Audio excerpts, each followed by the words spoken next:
7 अक्टूबर 2023 को हमास एक बार फिर इजराइल पर आक्रमण करता है। एक घंटे के अंदर में 5000 रॉकेट्स इजराइल पर अटैक करके हमास पूरी दुनिया को आश्चर्यचकित कर देता है। 7 अक्टूबर यहूदियों के लिए बहुत पवित्र दिन होता है, क्योंकि इस दिन वो तोरा पढ़ते हैं, जो कि उनका धार्मिक ग्रंथ है। दोस्तों, इस हमले में हजारों इजरायली नागरिकों की मौत हो जाती है और सैकड़ों इजरायली नागरिकों को हमास बंधक बना लेता है। इजराइल के प्रधानमंत्री बेंजामिन नेतन्याहू इसे स्टेट ऑफ वॉर डिक्लेयर करते हैं और कहते हैं इस युद्ध की शुरुआत हमास ने की है और अंत इजराइल करेगा। दोस्तों, युद्ध में हार और जीत किसी भी देश की हो, परंतु शर्मसार इंसानियत ही होती है।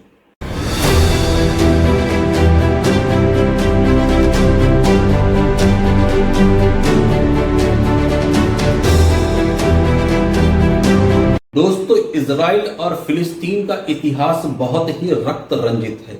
14 मई 1948 को स्टेट ऑफ इजराइल का गठन होता है और एक दिन बाद 15 मई 1948 को 6 अरब देश Iraq, Transjordan, Lebanon, Egypt, Saudi Arabia Israel पर अटैक कर देते हैं। इस युद्ध में इजराइल 6 के 6 अरब देशों को डिफीट कर देता है। यह युद्ध 1 साल चलता है। इजराइल की जो बॉर्डर यूएन ने डिफाइन किया था, इस युद्ध के बाद इजराइल अपने बॉर्डर को 200% बढ़ा लेता है।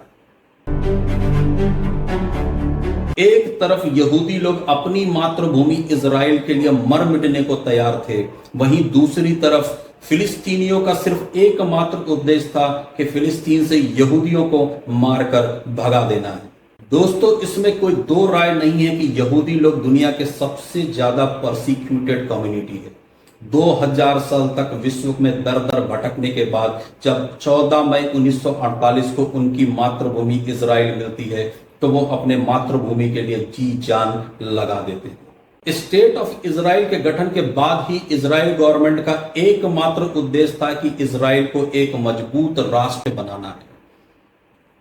इजराइल गवर्नमेंट की इसी क्लियर विजन ने इजराइल को एक डेवलप्ड कंट्री बना दिया, तो दूसरी तरफ पैलेस्टीनियन नेशनल अथॉरिटी का एक ही उद्देश्य था कि फिलिस्तीन से यहूदियों को मारकर भगा देना है। फिलिस्तीन सरकार की इसी सोच ने हमास और पीएलओ जैसे संगठन को जन्म दिया और फिलिस्तीन को कभी आगे बढ़ने नहीं दिया।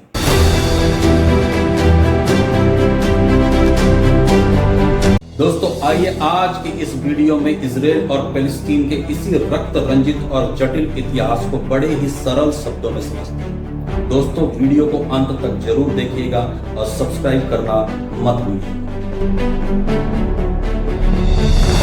दोस्तों, यूरोप में इंडस्ट्रियलाइजेशन के साथ साथ नेशनलिज्म का वेव भी आता है, जिसका परिणाम ये होता है कि ब्रिटिश लोग ये कहना स्टार्ट कर देते हैं कि Britain is for British people. French लोग कहना ये स्टार्ट कर देते हैं कि France is for French people और Germany is for German people. दोस्तों, यूरोप के इंडस्ट्रियल रिवॉल्यूशंस में यहूदियों ने बहुत मदद किया था और यूरोप के इंडस्ट्रियल रिवॉल्यूशंस को फाइनेंस भी यहूदियों ने ही किया था। दोस्तों, वर्ल्ड के 1.1% वेल्थ पे यहूदियों का ही अधिकार है। दोस्तों, यूरोप में इंडस्ट्रियल रिवॉल्यूशन के साथ साथ नेशनलिज्म के वेव को देखकर यहूदी लोग बहुत इंस्पायर होते हैं। यहूदी लोग 2000 साल से अपनी मातृभूमि की लड़ाई लड़ रहे थे, पर दुर्भाग्यवश यहूदियों का कोई भी मातृभूमि विश्व के किसी कोने में नहीं था। नेशनलिज्म के इस वेव ने यहूदियों को हिलाकर रख दिया था और उनके दिलों में भी अपनी मातृभूमि की चाह तीव्र कर दी थी। दोस्तों, 1896 में एक बहुत ही पावरफुल और इन्फ्लुएंशियल ज्यूज जिनका नाम था थियोडर हेजल, उन्होंने एक मूवमेंट की शुरुआत की। थियोडर हेजल बेसिल स्विट्जरलैंड में एक मीटिंग ऑर्गेनाइज करते हैं और इस मीटिंग में बड़ी संख्या में ज्यूज एकत्रित होते हैं। इस मीटिंग में थियोडर हेजल प्लान ऑफ एक्शंस तैयार करते हैं और ज्यूज से कहते हैं कि हम अपना प्रॉमिस लैंड जो कि पैलेस्टीन है उसको अपना मदरलैंड बनाएंगे। दोस्तों, इस बात का रेफरेंस बाइबल में भी मिलता है कि ज्यूज का प्रॉमिस लैंड पैलेस्टीन है। दोस्तों, इस मीटिंग में थियोडर हेजल अपना प्लान ऑफ एक्शंस डिस्क्लोज करते हुए कहते हैं कि हम पैलेस्टीन पे अपना अधिकार क्लेम करेंगे, बट लीगली नॉट इलीगली। वो रिच ज्यूज से कहते हैं कि आप लोग पैलेस्टीन जाइए और अरब मुस्लिम से वहां पर लैंड परचेज करना स्टार्ट कीजिए, ज्यादा से ज्यादा वहां पे जमीन खरीदिए और यहूदियों को बसाना शुरू कर दीजिए। इस मूवमेंट का नाम था जायोनिज्म। 1896 से लेकर 1912 तक यहूदियों ने फिलिस्तीन में बहुत सारे लैंड परचेज किए और यहूदियों को यहां पर बसाया। साल 1913 में वर्ल्ड वॉर 1 स्टार्ट हो जाता है और इस युद्ध में ब्रिटेन और फ्रांस जर्मनी और ऑटोमन एम्पायर के अगेंस्ट में लड़ रहे थे। दोस्तों, ऑटोमन एम्पायर वर्ल्ड वॉर 1 का बहुत ही इंपॉर्टेंट प्लेयर था। उस वक्त Palestine, Iran, Turkey, Transjordan, Syria जैसे देश ऑटोमन एम्पायर का हिस्सा हुआ करते थे। दोस्तों, ब्रिटेन और फ्रांस एक बात बहुत अच्छी तरीके से जानते थे कि उनके इंडस्ट्रियल रिवॉल्यूशन के लिए जो तेल आता है वो ऑटोमन एम्पायर से ही आता है। अगर युद्ध में वो जर्मनी और ऑटोमन एम्पायर से हार जाते हैं तो उनको तेल मिलना बंद हो जाएगा, क्योंकि सारा तेल ऑटोमन एम्पायर से आता है। ऐसी स्थिति में सारा तेल जर्मनी लेकर चला जाएगा और ब्रिटेन और फ्रांस के इंडस्ट्रियल रिवॉल्यूशन को बहुत बड़ा धक्का पहुंचेगा। वर्ल्ड वॉर 1 में ब्रिटेन और फ्रांस की प्रायोरिटी एकदम साफ थी कि किसी भी कीमत पर जर्मनी और ऑटोमन एम्पायर को डिफीट करना है। और दोस्तों, ऐसा ही होता है। वर्ल्ड वॉर 1 में जर्मनी और ऑटोमन एम्पायर हार जाती है। दोस्तों, 1918 में वर्ल्ड वॉर समाप्त होता है और इसी के साथ एक इंटरनेशनल बॉडी जिसका नाम था लीग ऑफ नेशन, उसका गठन होता है। ब्रिटेन और फ्रांस लीग ऑफ नेशन के पास जाते हैं और उनके पास एक प्रपोजल सबमिट करते हैं। इस प्रपोजल का नाम था मैंडेट सिस्टम। इस प्रपोजल के अकॉर्डिंग ब्रिटेन और फ्रांस लीग ऑफ नेशन को समझाते हैं कि ऑटोमन एम्पायर वर्ल्ड वॉर 1 में हार गया है और चूंकि इस देश के पास बहुत सारा तेल है तो इसको कंट्रोल और गाइडेंस की जरूरत है। ऐसी स्थिति में फ्रांस और ब्रिटेन ऑटोमन एम्पायर को कंट्रोल और गाइडेंस प्रोवाइड करेंगे। दोस्तों, ब्रिटेन और फ्रांस आपस में एक बहुत ही सीक्रेट एग्रीमेंट करते हैं जिसका नाम था साइक्स एंड पिकेट एग्रीमेंट। इस एग्रीमेंट के तहत फ्रांस और ब्रिटेन ऑटोमन एम्पायर को आपस में डिवाइड कर लेते हैं।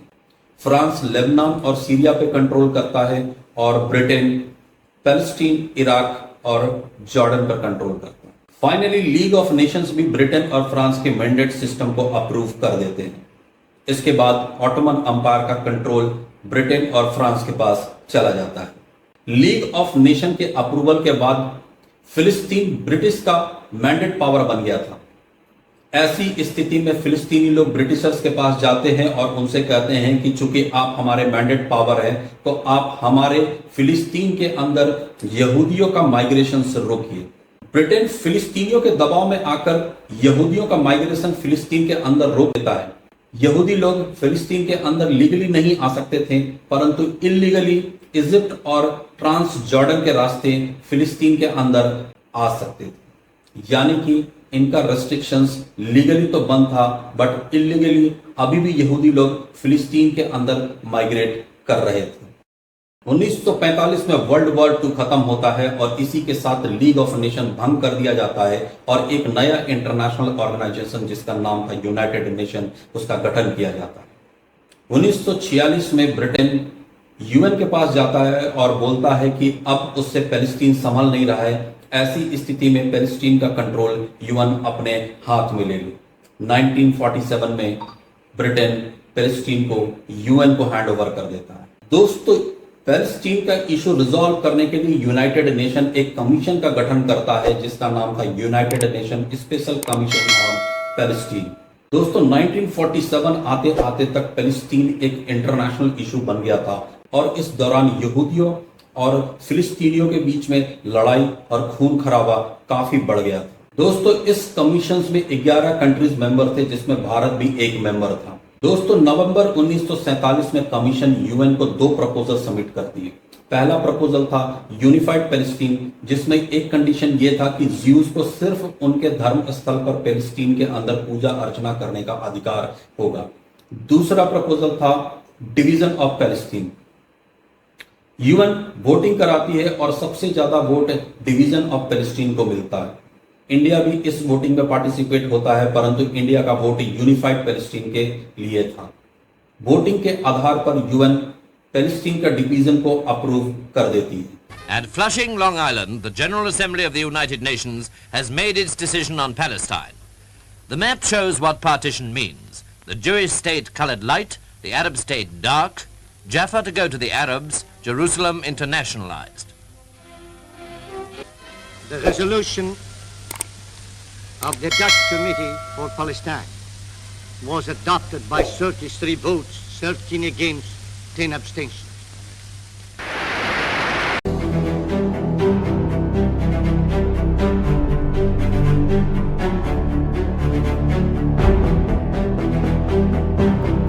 The Jewish people at once began to celebrate the United Nations decision. If they hadn't got all they wanted, they had at least gained the verdict for the setting up of a new Jewish state, and their rejoicing was obviously a spontaneous affair.